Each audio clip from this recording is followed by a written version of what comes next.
Breaking news on the rap radar today.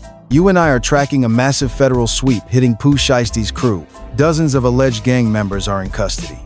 Our news desk traces this back to one Dallas studio meeting that exploded into a massive hip-hop federal indictment. Let's unpack the timeline. Make sure you like and subscribe. Pooh Shiesty got out early from federal lockup in October 2025, serving roughly 3 years of his 63-month sentence. 6 months, that is exactly how long his freedom lasted. Our newsroom confirmed authorities arrested the rapper alongside 8 other suspects. We reviewed footage showing agents swarming a Cordova, Tennessee property early one Wednesday morning, while local broadcasters reported the FBI was executing a strict federal search and arrest warrant directly at the residence. The 26-year-old rapper, legally known as Lontrell Donald Williams Jr., was not actually on site during that property raid. Officers caught him down in Dallas, where he was doing time in a mandatory residential re-entry program after his prison stint. Meanwhile, his father, Lontrell Williams Sr., was taken into custody by agents right at the Cordova house. North Texas federal prosecutors just held an emergency press briefing. Officials indicted 9 men, including Memphis hip-hop stars Lontrell Williams Jr., known as Pooh Shiesty, and Rodney Wright Jr., famous as Big 30, slapping them with kidnapping and conspiracy charges over a violent Dallas recording studio robbery.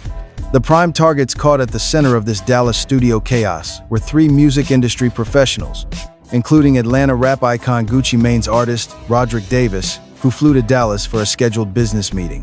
Shiesty set it up to talk terms regarding his recording contract with Gucci's 1017 Records.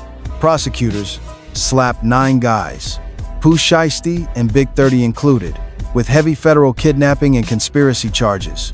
Once inside the booth, our sources say the crew executed a highly coordinated armed takeover.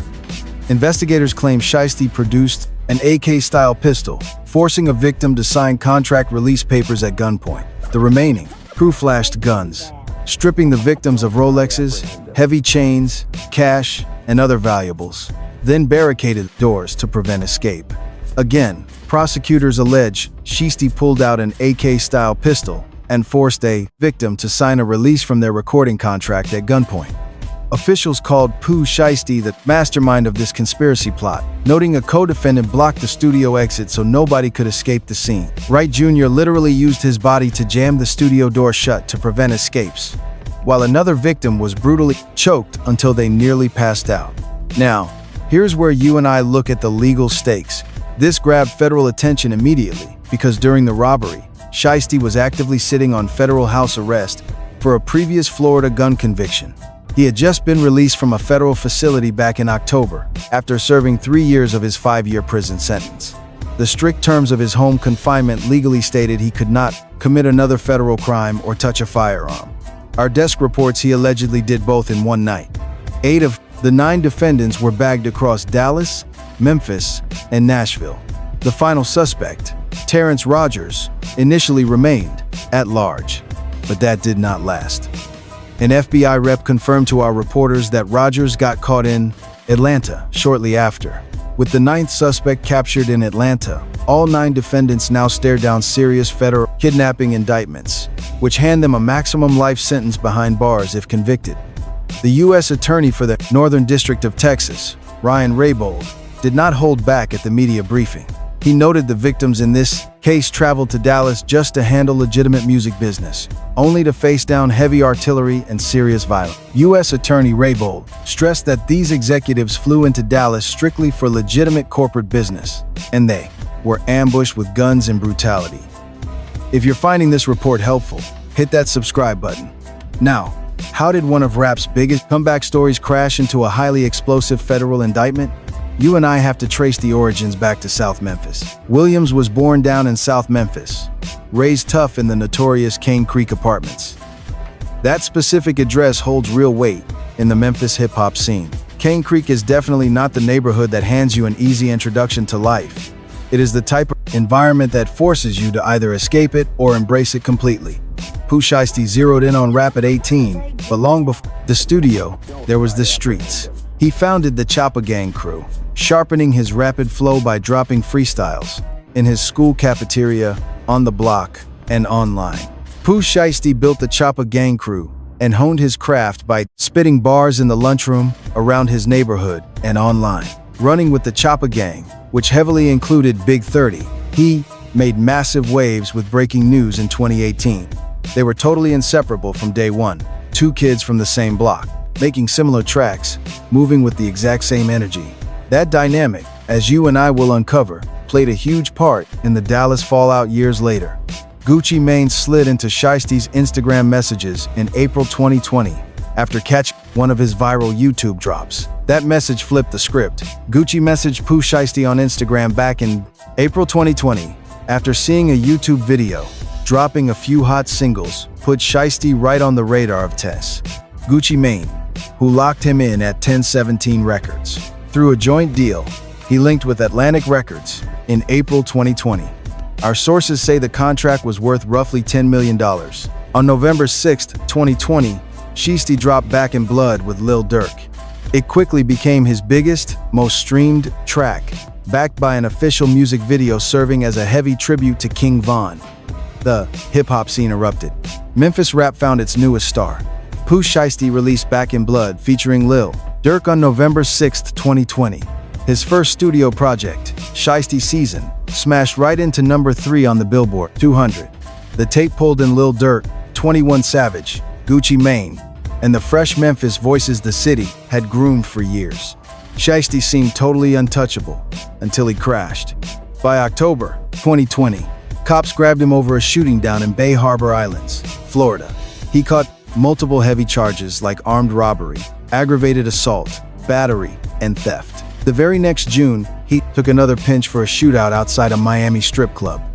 Following that bust, the 1017 artist got hit with federal charges, counting conspiracy to hold firearms for violent crimes, plus the Hobbs Act robbery, conspiracy, and firing a weapon while committing a violent crime. The rapper was indicted federally for plotting to carry firearms and for Hobbs Act robbery conspiracy. A judge handed to him a 5-year sentence for the gun charges. In June 2021, that skyrocketing hip-hop career hit a brick wall, but drop a like, because behind bars, something crazy was brewing. It tied directly to the recording contract holding his name. Now, let us look at what no one in the media is discussing. While Pooh Shiesty sat inside a federal cell, the entire rap label he repped was crumbling to pieces around him. Gucci Mane broke his silence on 1017 Records, openly announcing he dropped every single one of his artists from the roster, sparing only Pooh Shiesty and Fujiano. The CEO cut ties with his 1017 acts minus Pooh and Fujiano. The money situation at Gucci's 1017 bled so bad that he decided to cut the whole crew loose and restart completely. During an Instagram live video, Gucci told the fans straight up that the profit and loss sheets just were not adding up in his favor.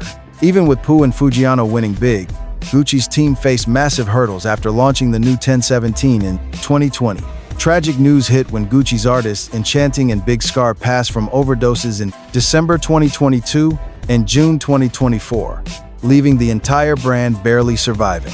Gucci Mane's 1017 roster took fatal blows when Enchanting and Big Scar overdosed, putting the whole company on life support. So Gucci cleared house, but held on to Shiesty behind bars. Now, that might sound like pure hip-hop loyalty, but you and I know the music business is ruthless. Shiesty was still printing money. His brand carried massive weight, and his legal paperwork stayed active. That exact contract was going to trap him the second he walked free. While his first sentence was supposed to run straight to July 2027, his official prison release date shifted thanks to the First Step Act, and he finally walked out early on, October 6, 2025, after doing about 3 years. Pooh Shiesty gained his early freedom on October 6, 2025, after 3 long years. He dropped his massive comeback track FDO on December 12th. The record smashed into number 22 on the Billboard Hot 100. Becoming his very first solo rap anthem to chart. Make sure to hit subscribe, because this momentum was insane. Since getting out, Shiesty hyped new tracks across social platforms while flexing crazy pictures of himself holding giant bricks of cash. He even posted footage of himself buying a brand new luxury ride off a Tennessee lot. Following his release, Shiesty kept posting clips of himself copying foreign cars and flexing massive money stacks. The whole industry thought his grand comeback was perfectly on track. But behind closed doors, his relationship with the music label was rotting away. News leaked that Shiesty was pulling major attention from Yo Gotti and his CMG empire. And as we know, Gotti and Gucci share a bizarre history going back years. Shiesty grabbed major interest from Yo Gotti and CMG, while Gotti and Gucci have traded bad blood for years. Now picture a rapper fresh out prison. His tracks are blowing up. Another label is circling, yet he remains chained to a deal inked in 2020. A contract that reporters say he desperately wanted to escape. Here is where the story explodes. January 10th, 2026, 3 music industry insiders fly down to Dallas for a planned business sit-down. Shiesty set this up, supposedly to negotiate his record contract with one of the victims. To the public eye, it looked routine. Just a basic talk about paperwork. But once those 3 men stepped inside that studio, Shiesty and 8 accomplices, many rolling in from Memphis, pulled off a synchronized armed ambush. Once inside the booth, Shiesty and 8 crew members launched a coordinated armed ambush. Court documents claim Shiesty demanded a private chat with the label boss in a recording booth. The executive then walked in with Shiesty, his father, and Big 30. Shiesty slammed down contract, released papers, demanding the boss sign.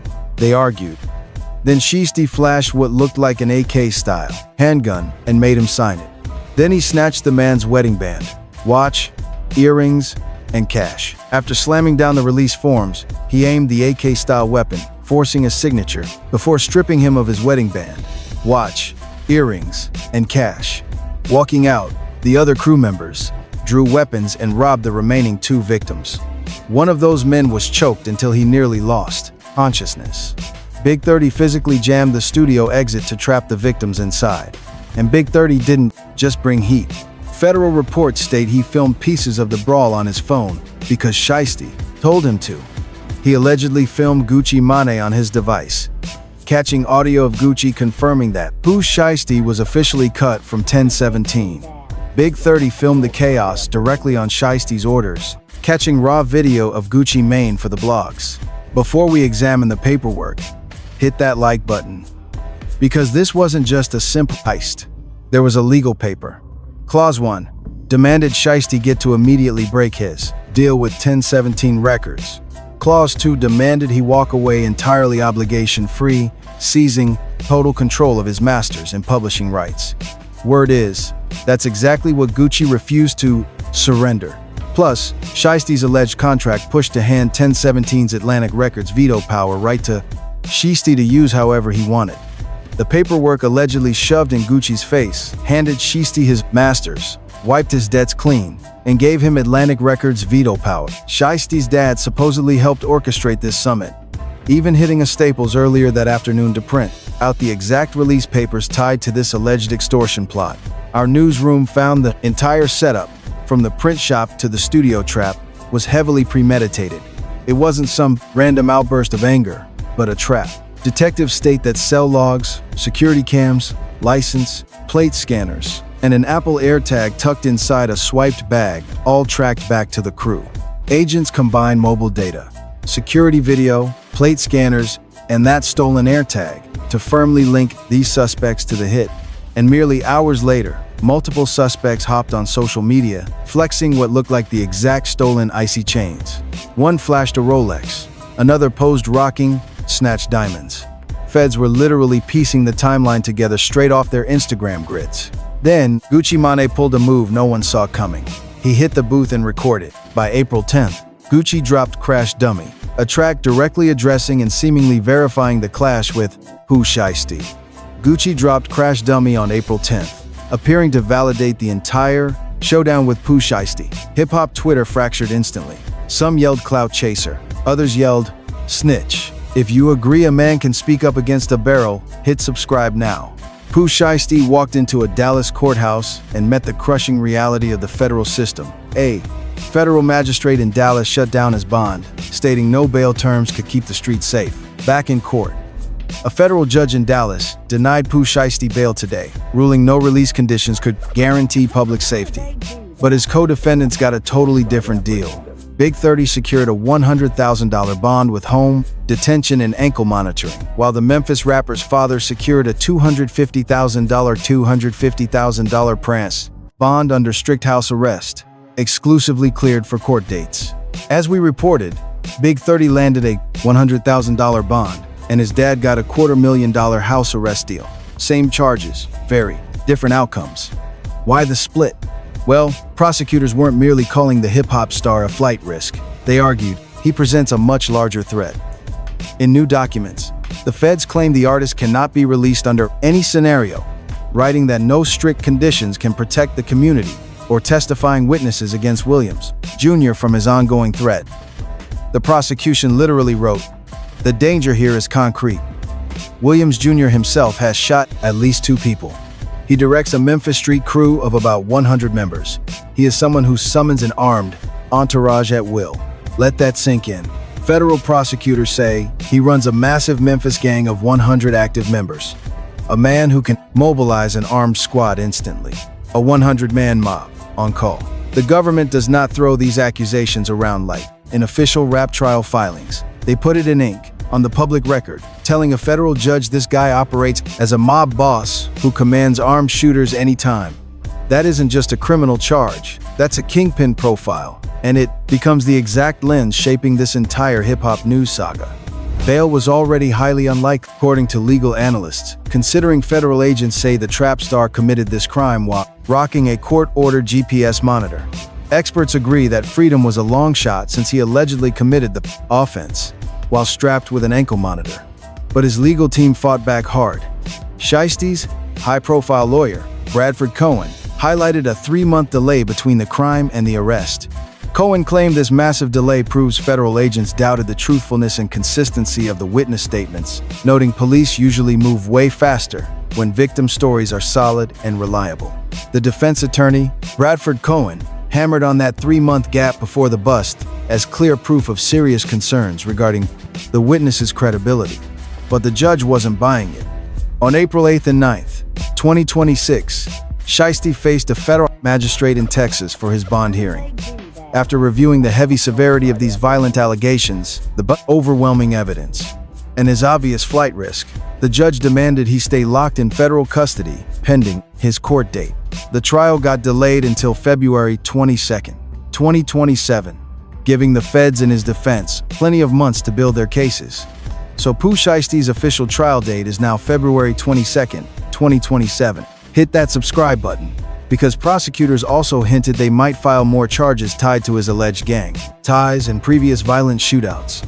And we are tracking another wild thread that's barely unraveling. The prosecution argued a massive 7-figure record deal on the table gives this rapper huge incentive to run. Word is that contract involves heavy interest from Yo Gotti's CMG imprint, the exact same label Gucci Mane has famously had bad blood with. Drop a like if you've seen the fan rumors that Shiesty made Gucci cancel his 1017 contract just to jump ship to CMG. The internet thinks he strong-armed Gucci to scrap his 1017 paperwork to officially sign with Yo Gotti. Whether that industry gossip is real or not, one undeniable fact remains clear today. The U.S. government insists that Pooh Shiesty, a chart-topping artist with a top 15 Billboard smash, who just left jail to an absolute hero's welcome, with loyal fans begging for his big music comeback, is a ruthless gang boss directing 100 armed soldiers. And their so-called bulletproof evidence includes his own GPS ankle monitor, tracking a random dad's trip to Staples, a stolen Apple AirTag, parking lot video footage, and the sworn testimony of the most high-profile victim in this saga. His freedom lasted under 6 months, and now, the hip-hop star, who built his legacy as Choppa Gang founder, climbing from Cane Creek Apartments to the Billboard Hot 100, who beat his bid and dropped the track FDO, First Day Out, is rotting inside a Dallas federal lockup, waiting for a trial that's still a whole year away. Every single defendant faces a maximum penalty of life behind federal bars. If convicted, these guys could actually spend the rest of their natural lives in federal prison. How this rap trial unfolds, whether the feds' evidence actually sticks, whether Cohen can shatter their official timeline, or if loyal co-defendants start snitching, all of that remains unseen. What is already clear is 9 people walking into Dallas studio? That already happened. Subscribe. The rest of the story is